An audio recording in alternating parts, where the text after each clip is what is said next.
Well, Cathy, after I saw you last week, I gave it at least 2 minutes thought. Yeah, somewhere in there. And I did, like I'm sure lots of people did, and that was thought of the very first thing that ever sort of triggered a response in me. And that was Michelangelo's Pietà that he did when he was about 21 or 22 or something. And my father had this series of books from Time Life or something on art, and grew up in a very small town. That was about as much as I had. So anyway, I looked through these books and I thought this was just the most stunning thing on earth. And then when I actually saw it in Rome, I don't know if you know, but somebody actually took a shot at it about maybe 9-10 years ago. So now it's completely behind bulletproof glass, and you're at least 16 feet away from it, and it's a fairly small object, maybe sort of 3 feet by 4 feet, and even on the angles, they have two angled panels, but the panes of glass there are only about one foot wide. So essentially, I mean, you can't even see the thing, and all the mystique and wonder and glory of that experience just fizzled out completely. Anyway, so that was it. That was my first one. The other one that came to mind was when I lived in England for a little while, going to the Courtauld Gallery and seeing, now I'm going to go blank, a huge Monet of chrysanthemums. And that painting's about 6 feet by 5 feet. And it was the first time I'd actually ever had that sensation of things dissolving and reforming, and the spiritual content of that. And that was something that stayed with me and sort of carried through. It's kind of, there's part of me that feels kind of sad about this, because when I think about it, I can't, it's that jaded process that happens to you. I can't think of anything in the recent, say, last 5 years that has had the same effect. And so, in some respects, I can't include the work of women, because there hasn't actually been anything that sort of bowled me over in the past 5 or 6 years, which is sad. But some of the, well, that's in terms of visual arts, but some of the things that have stayed with me in terms of women are films and writing. And Doris Lessing's The Four-Gated City is something that's always, that stays with me and is a constant reference back to. And then certainly von Trotta and Lena Wertmuller in terms of filmmaking were two that sort of still inspire some enthusiasm from me. Any particular experience that you can think of, like either images or particular films of either of those two women? Really. Yeah, with Wertmuller, her Seduction of Mimi is one of my favorites, because it's really quite ridiculous and has a strange way of sort of going about its politics, and isn't one of those ones that's debatable in terms of its violence against women. I think there are a lot of people who take her at face value and don't see the irony. I mean, I can only assume that what she's actually doing is very highly ironic, and that it has to turn back again. But some people take it on the face value that she actually sort of condones violence against women, or the status quo relationship between genders and politics and so on and so forth.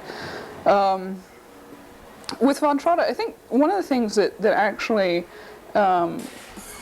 why something stays with me, and in the work that I identify as being pertinent or enduring or whatever, is has to do with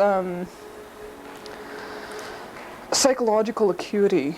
And I think that's the thing that sticks with me about von Trotta, is her capacity to delve into that quite intensely. And same with Doris Lessing. I mean, I think personally, for something that, if I had to name, like that favorite object or something that you'd take to that desert island, it would probably be a Doris Lessing book, in terms of its capacity to regenerate and renew sort of that kind of psychological acuity, but still see something new in it, in terms of how we operate.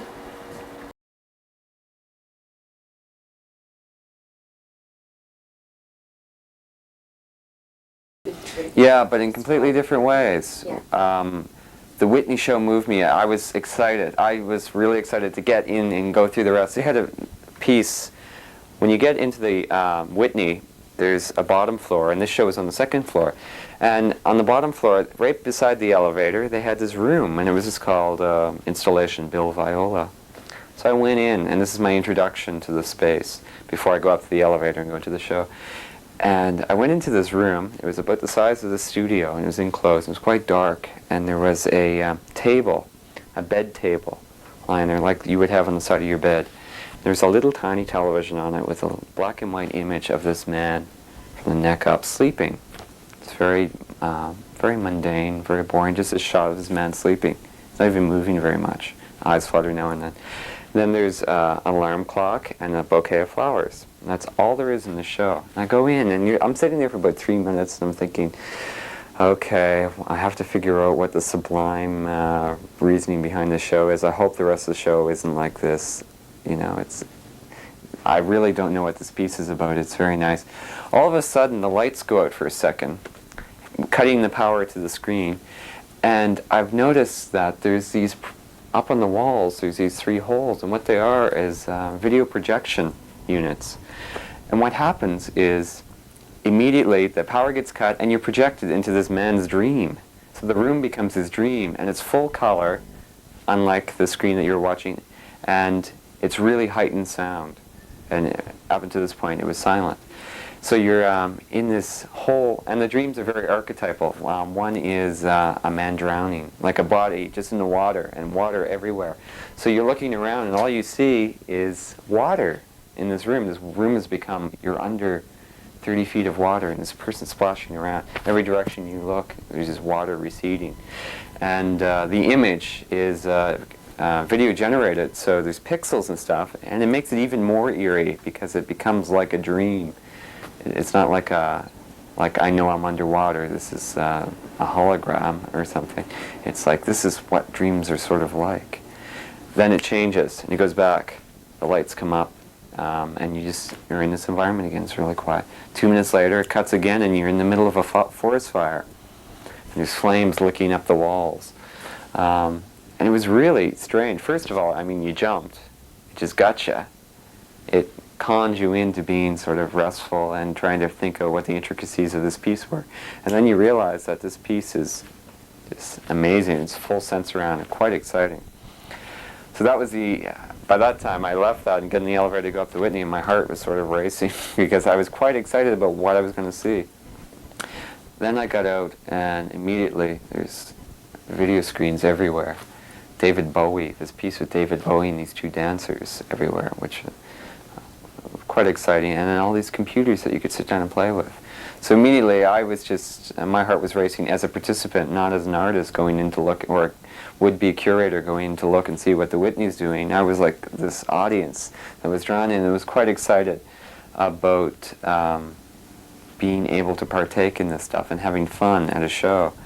And then the show sort of went into other rooms, and the rooms, each room had a different atmosphere, and a lot of them were quite serious and quite demanding of the viewer that you had to spend time with. And they weren't, I call the other stuff fluff. It's not just fluff, but it has that element of, you know, excitement and immediately usable and, in a sense, disposable. You know, it's disposable culture, but it left an impact with me all the same. But the show as a whole was quite exciting, because I became a participant, I guess. It conned me into interacting with the work, and that excited me a great deal.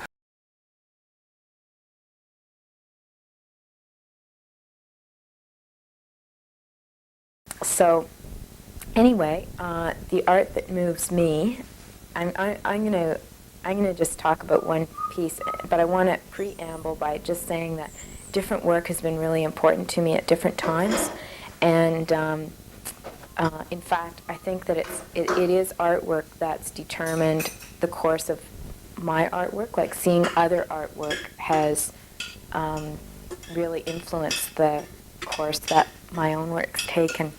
And when I first got to NASCAD, I thought I was going to do ceramics. That's why I came to NASCAD. And I thought Walter Ostrom's work was just incredible. I was coming to NASCAD because I did a workshop at Banff with Walter, and I was so impressed with his work that I wanted to be a student of his. But then I got to NASCAD, and I all of a sudden realized a whole lot of other things that I could pursue, and so I used it as an opportunity. I just finished 3 years at Sheridan learning to be a craftsperson, learning to be a potter, and or really kind of honing those skills. And anyway, then I got to NASCAD and just opened right up. But the work that I saw that was really important to that shift was an exhibition by Barbara Lounder, and it was called Sticks and Stones. And it was in the Annalee and Owens Gallery, and there were a number of probably 8 or 10 long sticks that she must have found in the woods somewhere, that were leaning up against the wall, and they were really long, like about 12 feet. And then there were these stones down in between the sticks that were up against the wall. You know, they kind of reshaped the room. Like when you went in there, it didn't look like the long rectangular box that it is. It was kind of had these almost like ribs coming down, just leaning because of these sticks. And then the stones were also stones that I guess she found around, but she carved into them like things that women are called, like bitch and stuff like that, and like derogatory things. And I saw this show. I'd never seen any artwork like this before. I'd been a craftsperson, and I'd seen a lot of like impressionist artwork and expressionist, and but contemporary artwork I had no knowledge of. So I was I didn't understand. I didn't have a vocabulary for it, but I thought it was really curious. I was really curious about this. And also her, she was at the opening. I ended up at the opening. And I thought, this person made this thing, what I now know to call an installation. At the time, I didn't know. It was just this weird space, you know. And anyway, that exhibition just really roused my curiosity in artwork, in what contemporary artwork might be able to say, or might be able to communicate. And then Barbara had another show a couple of years later. She was just starting in the master's MFA program at NASCAD then, and she had a graduating show, 2 years later. And she just stuffed Gallery 2 and 3 with all the kind of things she was thinking about. It was a kind of cataloging of, at the time, there were all kinds of rallies and demonstrations of anti-nuclear and against militarism generally, and the Innu thing in Labrador, and she was active in all that kind of stuff. But she always brought a kind of a different angle to it, I guess the whole time too she was looking into women in health and her own experience of having been.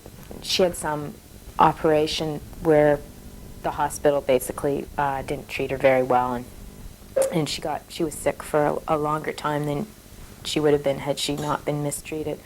But and she included a photograph of the hospital and a little blurb about what happened to her when she was in this hospital, and it made the hospital look really like the last place where you think you might get better from being ill, and it just looked very institutional and like it could have been a university building or something. And it's very simple, really, but she just had this irony about her work that really, really roused my curiosity, and also a steadiness to the way that she just kind of, she'd talk about this, make something about it, and kind of move on to something else. And so I guess it wasn't only the actual work, but what I could see as a working method and an integration of her life and her concerns with artwork that I considered really really touching. Really, really got to me. That's all.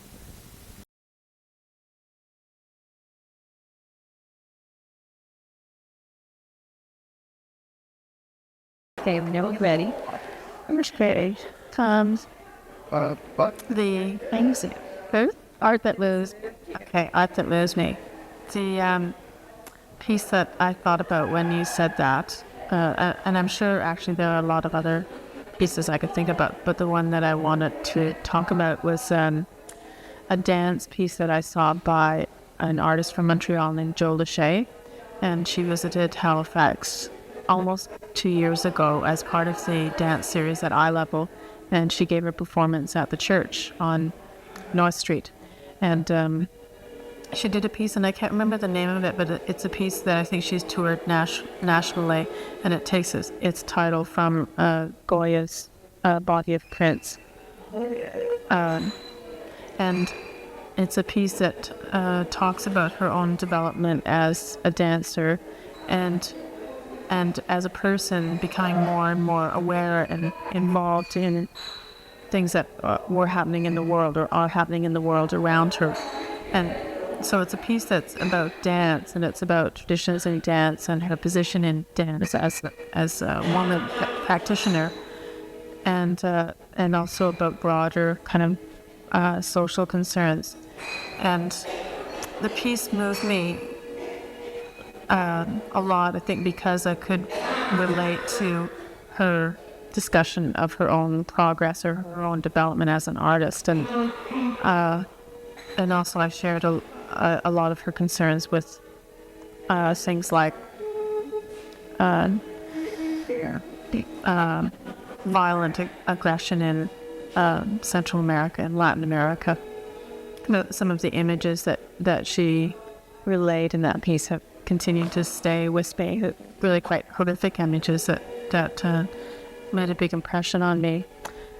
So it was a piece, I guess, about making a commitment to your practice as an artist and also a commitment to the world. And I went to the dance performance that night with my partner and with my daughter, Una. And my daughter was just a few months old at that time, maybe 1 or 2 months old, and she was in a snuggly for the evening. And so my partner and I spent the whole night sort of trading off the baby and standing at the back of the hall and bouncing the baby in the snuggly. And there was something about holding her and hearing, these terrible things about the world and about an artist's response to the world or an artist's role in the world, that just as a whole event or a whole series of a whole circumstance that I was very, very moved by. And whenever I think about it in retrospect, it has the same effect.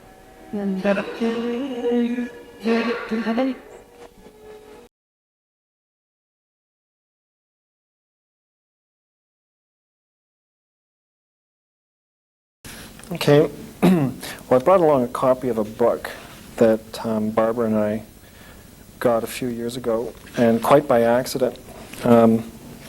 We went to Germany in 1986, partly because Barbara was retracing some of the places that she had lived with her family, primarily on NATO bases in Germany. When we were in Berlin, we were looking at art that was at the various galleries and institutions. We came across the work of this woman named Charlotte Solomon. And as we began to look at the work, we began to realize that we were looking at something that was really important to everything that was happening around us at that particular point in time. And I found this work to be quite astonishing to me ever since. Maybe I can tell you a little bit about her. So first of all, in a way, we encountered this work by accident. We had no idea that this work existed. We didn't seek it out. I think that's significant. It's a biographical book about a woman who lived in Berlin. I think she was born in 1917. She came from a Jewish family. And it chronicles a period of time in her family's life that predates her birth and follows up to very close to the end of her life, which was around 1943. It was done in the south of France. She, during the Second World War, had to flee with the rest of her family as exiles from the Nazis in Germany. And she went to stay with relatives on the southern France. And while she was there, she did a series of about, I think there's close to 600 small, maybe 8.5 by 11 gouaches. And it became what's called Charlotte Solomon's book. The book is titled Leben oder Theater, which in German means, is this life or is it theater? She tells the story of her family in this form of what's called a Songspiel, which is a sort of a more, sort of a German form of theater, sing-song theater. She gives actual people in her life character names. People who were significant to her become characters in this book called Leben oder Theater. And here's the cast. It starts out chronicling her mother and father, how they came together. It covers a whole history of a community of people that she lived around. Her family were primarily musicians and artists working in Berlin in the Jewish community. It talks about their history, where they came from, where she came from. And in a way, it's a meditation while she was in exile. She eventually, when the Germans entered France, was caught and taken to Auschwitz. And that was the end of her life. But this work survived and somehow made it back to Holland and has since been brought forward through the work of a couple of art historians who have seen the merit. I think what I find really moving about this work is it's a first-person narrative, and it's done in a form that's has a certain element of theater to it. It's very frank. It covers her life through art school, her first love affairs, life and death in the family, her memories of the Nazis coming to power in Germany, and yet done from a very inside point of view, a personal narrative, something we don't always get from that particular point of history, which is quite often done as a more general discussion. I'm kind of rambling here. That's great. The paintings themselves are quite beautiful, probably as you saw when you were looking over. There's a kind of spontaneity to them. They were done quickly over a short period of time. They're from memory. My sense is they seem to be addressing all these issues that many people are trying to address in their own art today, and yet this work is still very unknown, I think, in North America, partly because, the text is in German. I know there's one translation of this book out, but I'm not sure that this work has even been exhibited or seen in any extensive way in North America. But I think it's of, real contemporary value in terms of a lot of other work I see that seems to be about this. I think what really stunned me about this work is the day before we left for Germany, the nuclear power plant at Chernobyl went up. And we flew into an environment that was incredibly hostile. We were flying to a country where the history of war and violence and those things is still ever present, especially with Germany still, at that point in time, particularly being the front line of a Cold War scenario through the Reagan era, that for a lot of us was, felt very tense, very precarious, and very dangerous. And I felt like encountering this work at that point in time in the midst of this environment that still felt very violent. There was this voice, and there was this voice of hope.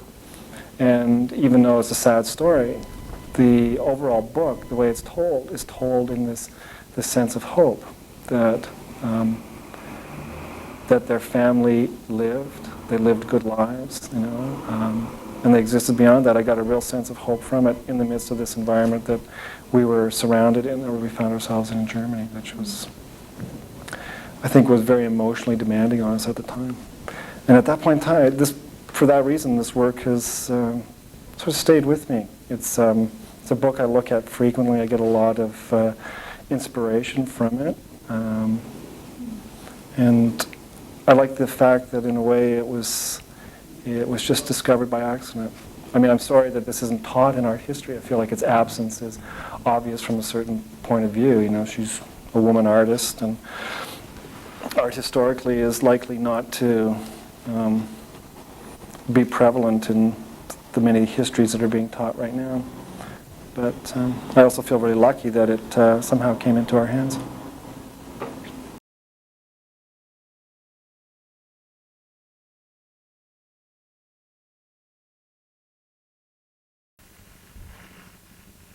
I think I've had a lot of different experiences of art that have moved me.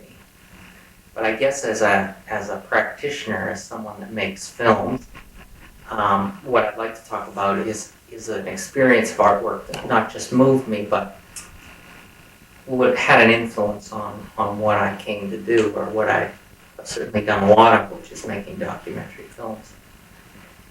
And I guess the film I'd like to talk about is a film made by Donald Britton in the early 60s called Never a Backward Step.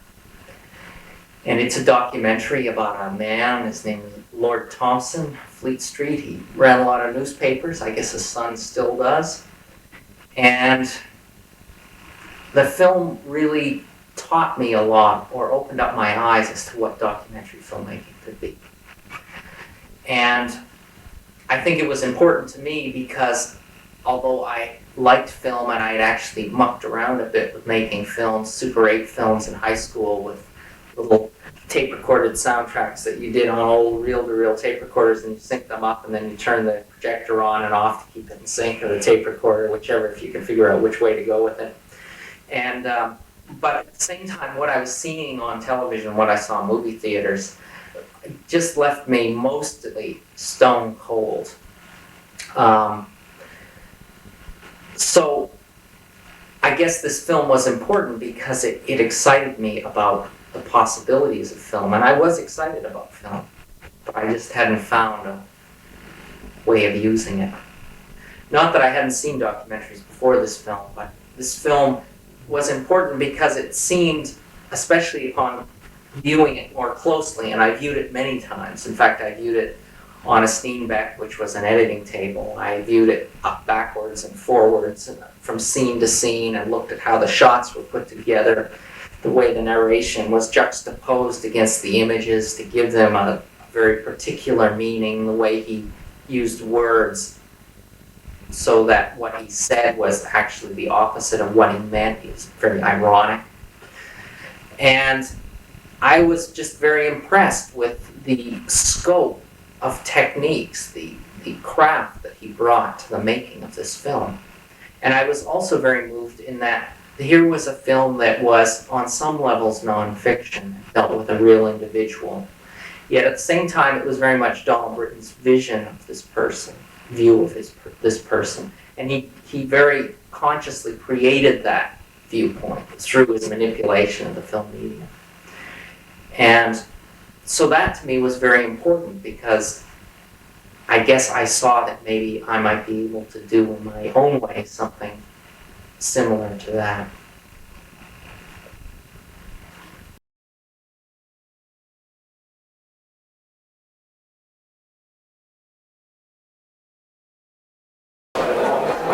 I suppose my most, talking about art that moves me, would probably be my very first experience with any major art. And it was a show of Vincent van Gogh that came to Winnipeg in the 50s.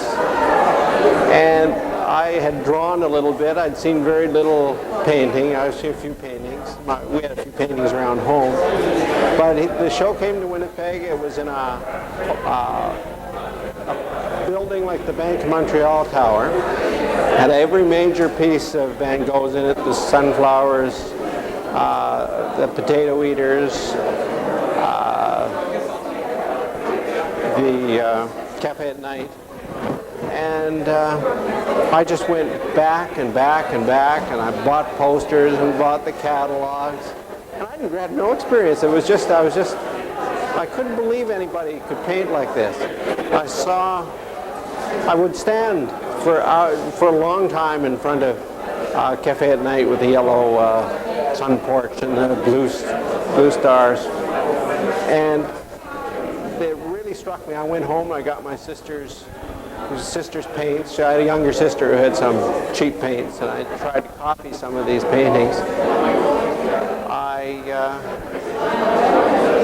I guess it comes full circle a little bit when I heard the show was coming back to Toronto 10 years ago. And so I went back to see some of the same paintings, and I couldn't. This painting I thought must have been this, and I wasn't small to look at, but I could have sworn that painting was that large. And here it's only a couple of feet high. I mean, not even that, maybe a foot and a half, because it was extremely small work. But it was such a positive effect, and I've never. In fact, recently I've gone back and read all his diaries or his letters to his brother, in the hopes that I might get some of that stimulation that I received so many years ago. And in fact, I think I did. His writing was equally as good as his paintings, the way he could describe things in his letters, and it was just no coincidence he was that genius. He had put so much information in the number. I've got a list of 25 pages of notes of books that he had read on art, and 15 pages of references to other painters. And so he's only at this time, he's only in his early 20s.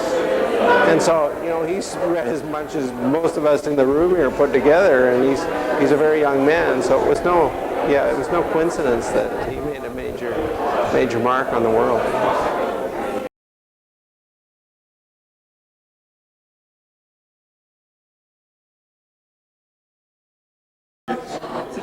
Well, I saw this wonderful show at eye level in the summer, and it was by a woman from France, and her name is Lorraine Bourgeois.